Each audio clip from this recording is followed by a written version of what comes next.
तो बच्चों अब हम अपनी अगली यूनिट स्टार्ट करने जा रहे हैं, उसका नाम है रियल नंबर। तो रियल नंबर में सबसे पहली चीज जो हम पढ़ेंगे वो है डिविजिबिलिटी। बच्चों डिविजिबिलिटी आप जानते ही हैं, बचपन से हमने 3-4 ऑपरेटर्स ही तो पढ़े हैं। एक है प्लस, एक है माइनस, एक है मल्टीप्लीकेशन और एक है डिवीजन। तो डिविजिबिलिटी को अब हम थोड़ा सा और डिटेल में डिस्कस करेंगे। तो जैसे हमें कोई दो नंबर दे रखे हैं, जैसे 38 एंड 9। 38 एंड 9 के हमें दो कोई नंबर दे रखे हैं। अब हमसे कहा जाता है इनको दोनों को डिवाइड करना है। तो डिवीजन हम जानते ही हैं, ऐसा कुछ हम स्ट्रक्चर बनाते हैं। यहां अंदर लिखते हैं 38 और यहां लिखते हैं 9 एंड 9 4 जा 36 होता है। इन दोनों को सब्ट्रैक्ट करते हैं तो यहां बचता है 2।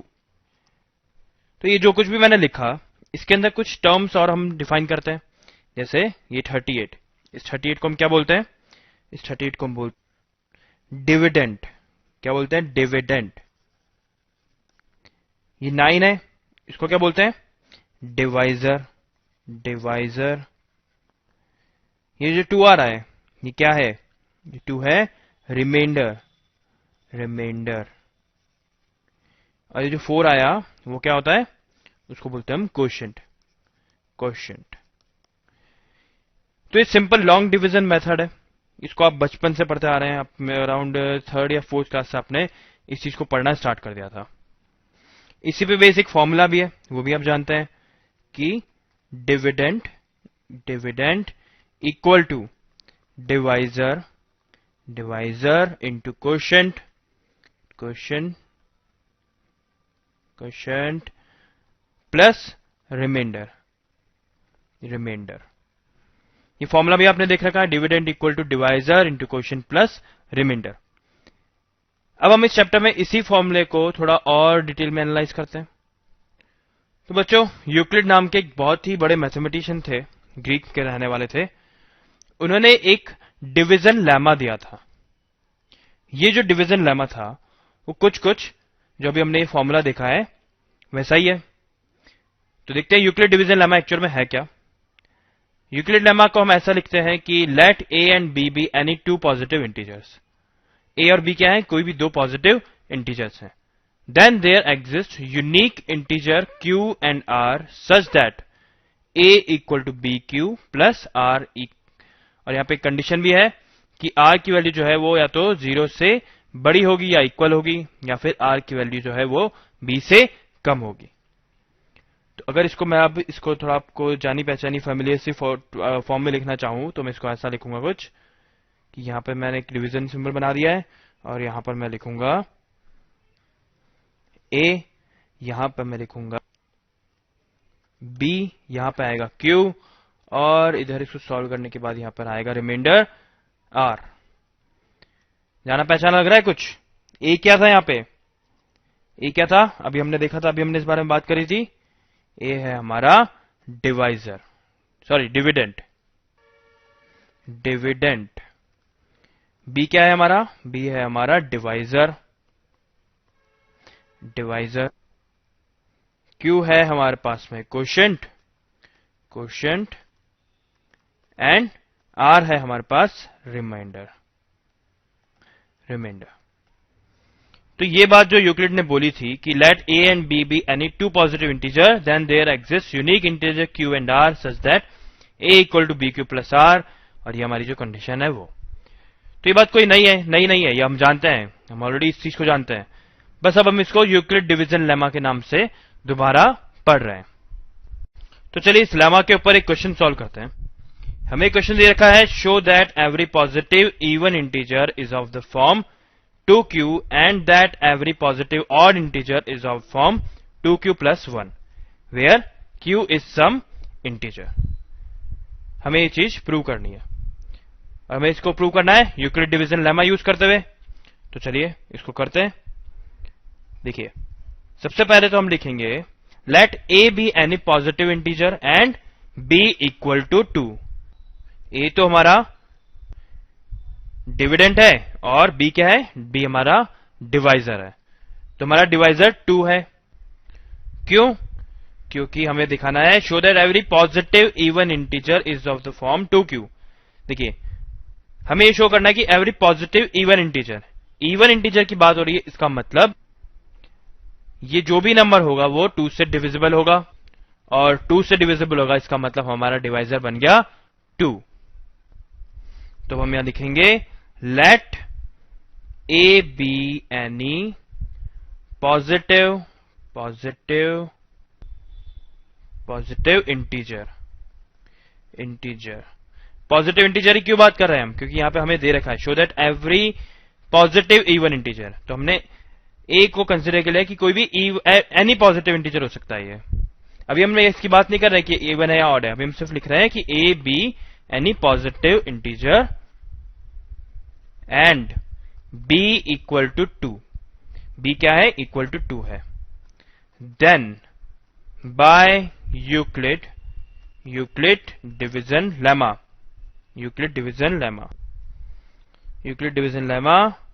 there exists integers q and r such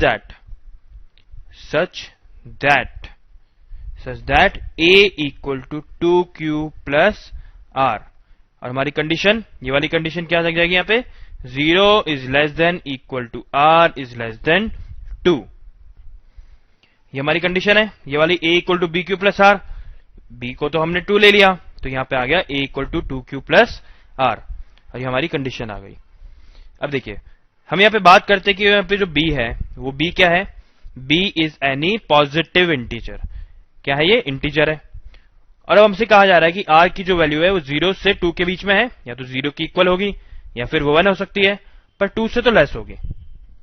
अब 2 से लेस तो सिर्फ एक ही इंटीजर हो सकता है, वो है 1। 2 से लेस और 0 से ग्रेटर तो एक ही इंटीजर हो सकता है, और वो हो सकता है 1। इसका मतलब हम ऐसा लिख सकते हैं, now 0 is less than equal to r is less than 2। This implies that 0 is less than equal to r is less than equal to 1। तो इसका क्या मतलब हुआ, either r is equal to 0 और r is equal to 1। अब देखिए r की value 0 और 1 के बीच में तो कुछ हो नहीं सकती ना, तो या तो 0 होगी या 1 होगी। अब आप सोचेंगे 0.5 भी तो हो सकती थी, या 0.7 या 0.2, ऐसी कोई भी तो नंबर हो सकता था, पर नहीं हो सकता, क्योंकि हमसे कहा गया है कि r क्या है, r is also an integer. There exist unique integer q and r, मतलब r क्या है, एक इंटीजर है, तो r की वैल्यू कोई इंटीजर होनी जरूरी है, तो या तो 0 हो सकती है या फिर वो 1 हो सकती है। चलिए हमारे पास ये वाली जो कंडीशन थी, इसके अंदर एक बार हम r की वैल्यू 0 रख देते हैं और एक बार r की वैल्यू 1 रख देते हैं, तो देखते हैं हमारे पास क्या आता है। तो देखिए यहाँ पे थोड़ा स्पेस करते हैं। अब सबसे पहले r की वैल्यू अगर 0 रखें तो हमारे पास आएगा, यहां लिखेंगे therefore a equal to 2q plus 0। तो प्लस 0 हमने यहां पे नहीं लिखा, और क्यों, क्योंकि r की वैल्यू या तो 0 हो सकती है या 1 हो सकती है, हमें पता नहीं है। अभी हम लिख रहे हैं a इक्वल टू 2q, अब हम लिखेंगे a equal to 2q plus, और इस r की जगह लिखेंगे 1। तो यह हो गया a equal to 2q plus 1। तो अब देखिए कोई भी नंबर अगर 2 से मल्टीप्लाई हो रहा है तो इसका मतलब वो एक इवन नंबर है। As a equal to 2q, it means a is an even integer। और अब हम ये तो जानते ही हैं कि कोई भी नंबर या तो वो इवन होगा या फिर वो ऑड होगा। और थोड़ा और प्रिसाइसली बोलूं तो कोई भी नंबर नहीं, कोई भी इंटीजर या तो इवन होगा या फिर ऑड होगा। यहां लिखते हैं integer can be either even और ऑड। तो अगर इवन क्या है, 2q है, तो ऑड क्या होगा, 2q प्लस 1 होगा। So therefore odd integer is of form 2q plus 1. This is the required proof. चलिए ये दूसरा क्वेश्चन देखते हैं. हमें दे रखा है show that the square of any positive integer is of form 3m और 3m plus 1 for some integer m. इसको बिल्कुल वैसे सॉल्व करेंगे जैसा पीछे वाला क्वेश्चन करा था. तो सबसे पहले क्या लिखेंगे, let a be any positive integer and b equal to 3. Let a be any positive integer and b equal to 3. Then from Euclid division lemma, there exists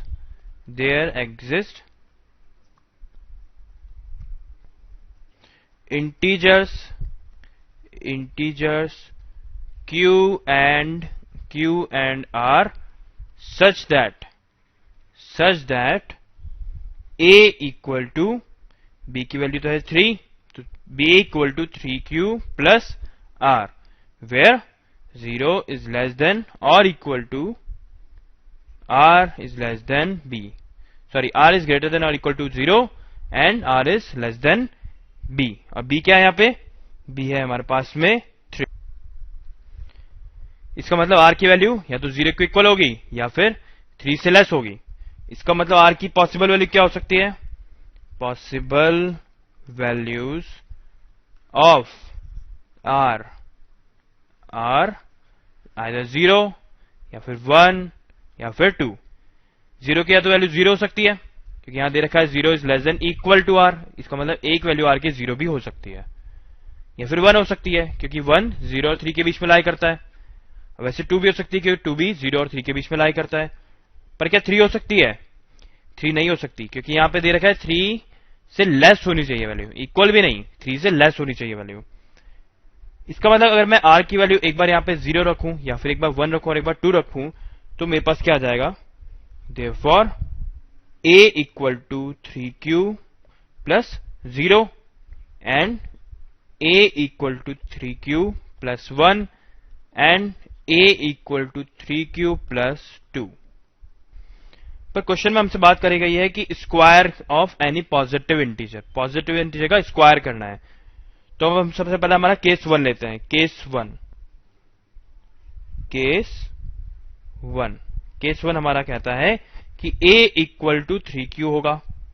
अगर a इक्वल टू 3q हो रहा है और हमें क्या prove करना है कि square of any positive integer is form of either 3m और 3m plus 1 है. तो यहाँ पे स्क्वायर भी करना पड़ेगा, तो स्क्वायर कर देते हैं इसे. तो हमारे पास आ जाएगा a square equal to 3q का whole square which is equal to 9q square.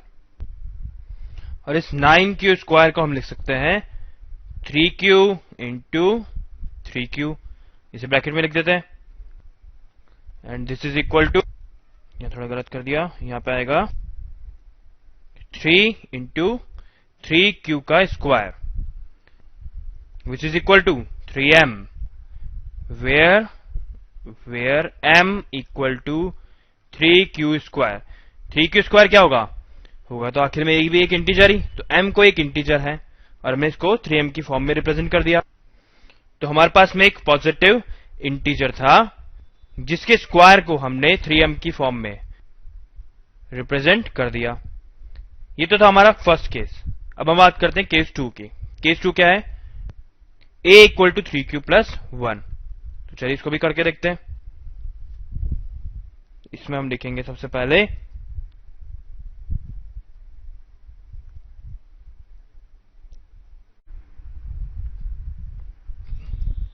Case 2 और वो क्या है, a equal to 3q plus 1. अब इसका भी स्क्वायर तो करना ही पड़ेगा, तो चलिए स्क्वायर करते हैं. a square equal to 3q plus 1 का whole square which is equal to, इसका स्क्वायर करेंगे तो क्या आएगा 3q का square plus 1 square plus 2 into 3q into 1. इसको आगे सॉल्व करेंगे तो हमारे पास आएगा 9q square plus 1 plus 3 into 2 is 6, तो 6q plus into 1 is 6q आएगा. अब इस वाली टर्म में से और इस वाली टर्म में से हम 3q को कॉमन निकाल सकते हैं, तो निकालते हैं। 3q कॉमन निकाला तो यहां पर आ गया 3q प्लस 2 और बाहर आ गया प्लस 1। और अब इस पूरी क्वांटिटी को, ये वाली जो क्वांटिटी है, इसको हम लिख सकते हैं m। m क्यों लिख सकते हैं? क्योंकि m कोई भी एक पॉजिटिव इंटीजर है, और ये क्या बन रहा है? ये भी कोई पॉजिटिव इंटीजर बन रहा है। It means 3 into m plus 1। इसका मतलब है हमने किसी एक और a equal to 3q plus 1 form वाले एक पॉजिटिव इंटीजर को हमने रिप्रेजेंट कर दिया 3m प्लस 1 की फॉर्म में। तो बात करते हैं तीसरे केस की। तीसरा केस क्या है? a equal to 3q plus 2। चलिए इसको करते हैं। a equal to 3q plus 2, case number 3। Case 3 is a equal to 3q plus 2। इसके अंदर भी वही करेंगे, स्क्वायर करेंगे दोनों साइड, तो आ जाएगा हमारे पास a square equal to 3q plus 2 का whole square, which is equal to 3q का स्क्वायर प्लस 2 का square plus 2 into 3q into 2। इसको सॉल्व करेंगे तो हमारे पास आएगा 9q square plus 4 plus 3 into 2 is 6, 6 into 2 is 12q। देखिए यहां पे भी हम कॉमन निकाल सकते हैं। यहां से कॉमन आ रहा है 3q कॉमन आ रहा है, इसको बाहर निकालेंगे तो आएगा 3q और यहां आ जाएगा 3q प्लस 4q। अब वैसे यहां पे इसको हम 4 को लिख सकते हैं 3 प्लस 1, इसका मतलब यहां पे आ गया 9q square plus 12q plus 3 plus 1। तो इस 3 को भी हम बाहर निकाल सकते हैं, तो यहां प्लस 1 आ जाएगा और यहां बाहर प्लस 1 आ जाएगा एक और। तो अब वहां पे भी आप ध्यान से देखिए, ये वाली जो एंटिटी आ रही है ये भी पॉजिटिव इंटीजर को रिप्रेजेंट कर रही है, इसको भी हम m की फॉर्म में लिख देते हैं। तो 3m प्लस 1, वापस देखिए 3m प्लस 1 वाली फॉर्म में हमने इस नंबर को रिप्रेजेंट कर दिया। It means we have proved the given situation. तो बच्चों अभी हमने बात करी यूक्लिड डिवीजन लेमा की। इसमें एक वर्ड आ रहा है लेमा। इस वर्ड लेमा का मतलब क्या होता है? लेमा का मतलब होता है a proven statement which is used to prove another statement. जैसा कि ये एक स्टेटमेंट है, ये क्या है? ये पूरा एक स्टेटमेंट है। इसी स्टेटमेंट को हम बोल रहे हैं यूक्लिड डिवीजन लेमा। हमने इस स्टेटमेंट की हेल्प से दूसरे स्टेटमेंट्स को प्रूव किया है। जैसे कि ये एक स्टेटमेंट था कि every positive even integer is of the form 2q and that every positive odd integer is of form 2q plus 1। ये क्या था? ये की स्टेटमेंट ही तो था। वैसे ही ये जो हमने देखा था अभी, the square of any positive integer is of form 3m or 3m plus 1 for some integer m। तो ये क्या चीज है? ये भी तो एक स्टेटमेंट ही है, और इसको प्रूव करने के लिए हमने क्या किया? हमने यूक्लिड डिवीजन लेमा का यूज करा। So, a lemma is a proven statement which is used to prove another statement। ये कंपलसरी नहीं कि आप इसकी डेफिनेशन याद रखें, पर आपको पता होना चाहिए। तो चलिए अब हम आगे बढ़ते हैं। तो जो आगे अब हम पढ़ेंगे यूक्लिड्स डिवीजन एल्गोरिथम। अभी तक हमने क्या पढ़ा? Euclid's division lemma. अब हम पढ़ेंगे एल्गोरिथम। एल्गोरिथम मतलब क्या होता है? एल्गोरिथम का मतलब होता है a series of well-defined steps which provide a procedure of calculation repeated successively on the results of earlier steps till the desired result is obtained। So an algorithm means a series of well-defined steps which provide a procedure of calculation repeated successively on the results of earlier steps till the desired result is obtained। आपको ये definition याद नहीं करनी है, इसको याद करने की कोई जरूरत नहीं है। हम बस एल्गोरिथम देखेंगे, हम बस देखेंगे वो एल्गोरिथम कैसे लगती है, कैसे अप्लाई करी जाती है, उसको कैसे यूज करा जाता है। और अब हम इसका यूज देखेंगे किसी भी दो नंबर्स का एचसीएफ फाइंड करने के लिए। एचसीएफ फाइंड करने के लिए हम इसकी एप्लीकेशन देखेंगे। एचसीएफ आप जानते हैं ये क्या होता है? Highest common factor. इसको कुछ लोग जी सी डी के भी नाम से जानते हैं। तो चलिए पहले तो हम ये देखते हैं कि आज तक हम एचसीएफ कैसे निकालते थे। आज तक हम किसी भी दो नंबर का एचसीएफ कैसे निकालते आए हैं। तो सपोज हमारे पास दो नंबर है, पहला नंबर है 117 और दूसरा नंबर है हमारे पास में 45। अब हमसे कहा जाता है कि इसका एचसीएफ निकालना है, इन दोनों नंबर्स का हमें एचसीएफ निकालना है। तो कैसे निकालते थे एचसीएफ? सबसे पहले कुछ ऐसी टेबल बनाते थे, यहां पे लिखेंगे हम 117 और यहां पे लिखेंगे 45। अब ऐसा कौन सा नंबर है, ऐसा कौन सा स्मॉलेस्ट प्राइम नंबर है जो इन दोनों ही नंबर्स को डिवाइड करता हो? तो 117 और 45 दोनों 3 की टेबल में आते हैं, इसको 3 से डिवाइड कर देते हैं। 3 से डिवाइड करेंगे तो यहां पे आएगा 3 and 9 और यहां पे आ जाएगा 15। अब देखिए वापस से 3 से डिविजिबल हो रहे हैं, दोनों ही नंबर 3 से डिविजिबल हो रहे हैं। तो 3 1 and 3 and 3 5 15। अब ये आगे और डिवाइड हो सकते हैं किसी भी नंबर से, किसी कॉमन नंबर से? बिल्कुल नहीं हो सकते, दोनों ही किसी भी कॉमन नंबर से डिवाइड नहीं हो रहे हैं। इसका मतलब हमारा जो एचसीएफ आया है वो है 3 into 3 which is 9। तो हमारा एचसीएफ क्या आ गया? हमारा एचसीएफ आ गया है 9। अब जो एचसीएफ हमने इस वाले मेथड से निकाला है इन दो नंबर्स का, वही एचसीएफ अब हम यूक्लिड्स डिवीजन एल्गोरिथम यूज करते हुए निकालेंगे। तो चलिए देखते हैं यूक्लिड डिवीजन एल्गोरिथम आखिर है क्या। तो देखिए अभी हमने डिवीजन लेमा की बात करी थी, तब हमने कुछ ऐसा लिखा था कि a equal to b q plus r, ऐसा कुछ होता है, ये हमने पढ़ा था, याद भी होगा आपको। अब देखिए यहां पे हम ऐसा अज्यूम करते हैं कि हमारा a जो है वो तो हमारी बड़ी वाली क्वांटिटी विच इज 117 और b क्या है? b है हमारा 45। अब हमें q और r फाइंड करना है, q और r फाइंड करना है। तो वो कैसे फाइंड करेंगे? बहुत सिंपल सी बात है, इनको डिवाइड कर लेते हैं। देखिए हम डिवाइड करेंगे 117 को 45 से, तो कैसे करेंगे? 45 into 2 is 90। तो हमारे पास बचा यहां पे 27। क्वेश्चन आ रहा है 2, रिमाइंडर आ रहा है 27। बस इसको यहां लिख लेते हैं। तो इसको यहां लिखेंगे तो 45 into 2 plus 27। तो चलिए अब देखिए इस 117 की जगह हम इस 45 को यहां पे शिफ्ट कर देते हैं और इस 45 की जगह हम इस 27 को यहां शिफ्ट कर देते हैं। फिर हम वापस से q और r की वैल्यू फाइंड आउट करते हैं।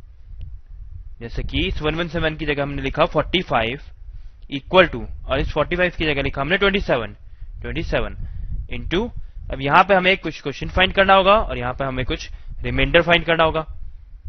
तो चलिए वापस से वही स्टेप हम फॉलो करेंगे। कैसे? इस 45 को हम डिवाइड कर देंगे 27 से। तो 45 को 27 से कितने टाइम्स? 1 टाइम्स डिवाइड कर पाएंगे। तो यहां पर हमारे पास में आ जाएगा 18। क्वेश्चन आ गया 1 और रिमाइंडर आ गया 18। तो इसको लिख देंगे हम 27 इंटू 1 प्लस 18। वापस वही स्टेप, 27 को तो शिफ्ट कर देंगे यहां पे, 27 को शिफ्ट कर देंगे यहां पे और 18 को शिफ्ट कर देंगे यहां पे। तो इससे हमारा बन जाता है 27 इक्वल टू 18 इंटू कुछ क्वेश्चन प्लस कुछ रिमाइंडर। वापस से वही स्टेप, फिर से डिवीजन करेंगे 27 और यहां पे आ जाएगा 18, वापस 1 टाइम्स जाएगा और यहां पे आ जाएगा 9। इट मींस इधर आ जाएगा 18 इंटू 1 प्लस 9। फिर से वही स्टेप फॉलो करेंगे। क्या स्टेप? 18 को शिफ्ट कर देंगे यहां पे और 9 को शिफ्ट कर देंगे यहां पे। तो हमारे पास बन जाएगा 18 equal to 9 into question plus reminder.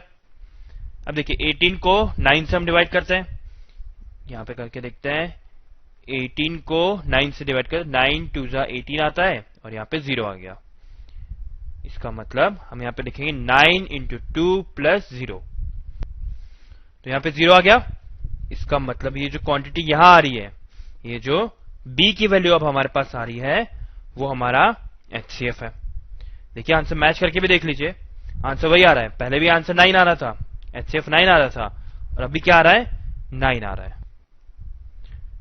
ये जो स्टेप्स आप देख रहे हैं, ये वाला जो हमने स्टेप शिफ्ट करने वाला जो स्टेप हमने यूज किया था वो हम तब तक फॉलो करते रहेंगे जब तक रिमाइंडर 0 नहीं आ जाता। भाई यही तो डेफिनेशन थी एल्गोरिथम की भी। एल्गोरिथम की हमने डेफिनेशन पढ़ी थी। Algorithm means a series of well defined steps. यहां पे स्टेप्स क्या थे?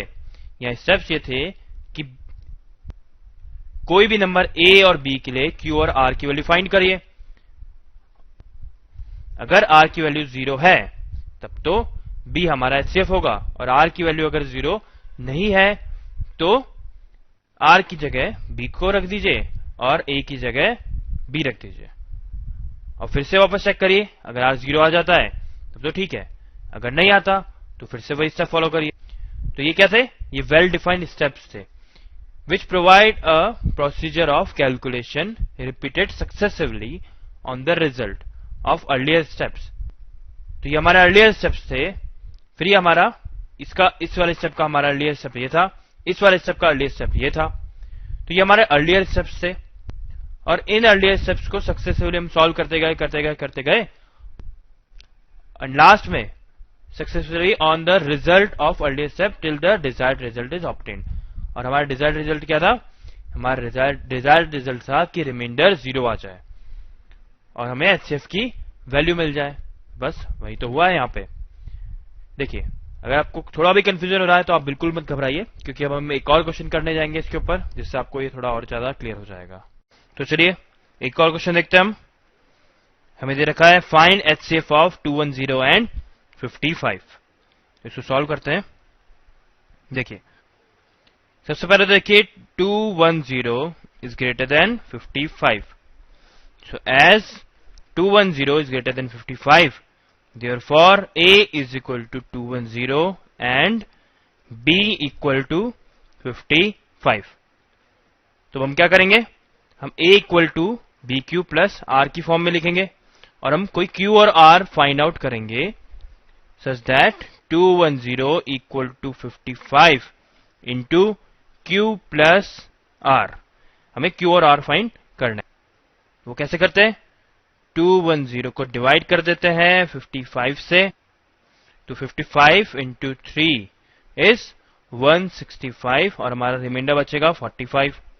उसको यहां लिख लेते हैं 55 इंटू 3 प्लस 45। अब देखिए, क्योंकि रिमाइंडर 0 नहीं आ रहा है, इसलिए अब हमें हमारे सेकेंड स्टेप पे मूव करना होगा। हमारा सेकेंड स्टेप क्या कहता है कि इस 55 को इस 210 की जगह लिख दो, और इस 45 को इस 55 की जगह लिख दो। तो लिख देते हैं, तो हमारे पास आ जाएगा 55 is equal to 45 into some quotient plus some remainder. यहाँ पे क्वोशिएंट और रिमाइंडर क्या आएगा निकाल के देखना पड़ेगा। यहाँ पे लिखा हमने 55 और यहाँ पे लिखा 45। 45 1 टाइम्स इज 45, और यहाँ पे बचा 10। इट मीन्स रिमाइंडर तो आ रहा है 10 और क्वोशिएंट आ रहा है 1। अब भी हमारा रिमाइंडर 0 नहीं है, तो हमें क्या करना होगा? इस 45 को हमें शिफ्ट करना होगा यहाँ पे, और इस 10 को शिफ्ट करना होगा हमें यहाँ पे। कर देते हैं, तो हमारे पास आ जाएगा 45 equal to 10 into some quotient plus some remainder. वापस से वही स्टेप, वापस डिवाइड करके देखना पड़ेगा। तो यहाँ पे 45 और यहाँ पे आएगा 10, तो 10 4 इज 40, और यहाँ पे बचा नीचे 5। तो देखिए 5 रिमाइंडर है तो 5 यहाँ लिख दिया, और 4 क्वोशिएंट है तो 4 यहाँ लिख दिया। अब भी हमारा रिमाइंडर 0 नहीं आ रहा, तो हमें वापस से हमारा ये वाला स्टेप फॉलो करना होगा कि इस 10 को तो हम लिखेंगे यहाँ पे, और इस 5 को लिखेंगे हम यहाँ पे। तो अब हमारे पास क्या आ जाएगा? 10 equal to 5 into some quotient plus some remainder. अब यहां इसे डिवाइड करेंगे तो क्या आ जाएगा? देखिए यहाँ पे 10 है, यहाँ पे 5 है, 5 2 10, और रिमाइंडर बचेगा 0। तो हमारा 0 रिमाइंडर आ गया फाइनली। रिमाइंडर 0 है और क्वेश्चन 2 है। इसका मतलब ये जो 5 है वो क्या है? 5 हमारा एचसीएफ है। This is our answer. तो बच्चों, अब तक हमने बात करी यूक्लिड डिवीजन लेमा की, यूक्लिड डिवीजन एल्गोरिथम की, और उसके बाद में हमने उसकी एप्लीकेशन देखी जिसमें हमने एचसीएफ फाइंड आउट करा था। अब हम इस चैप्टर के दूसरे पार्ट में जंप कर रहे हैं, जिसमें हम फंडामेंटल थ्योरम अरिथमेटिक्स पढ़ेंगे। तो इससे पहले हम जाने कि फंडामेंटल थ्योरम क्या है, हम देखेंगे कि प्राइम नंबर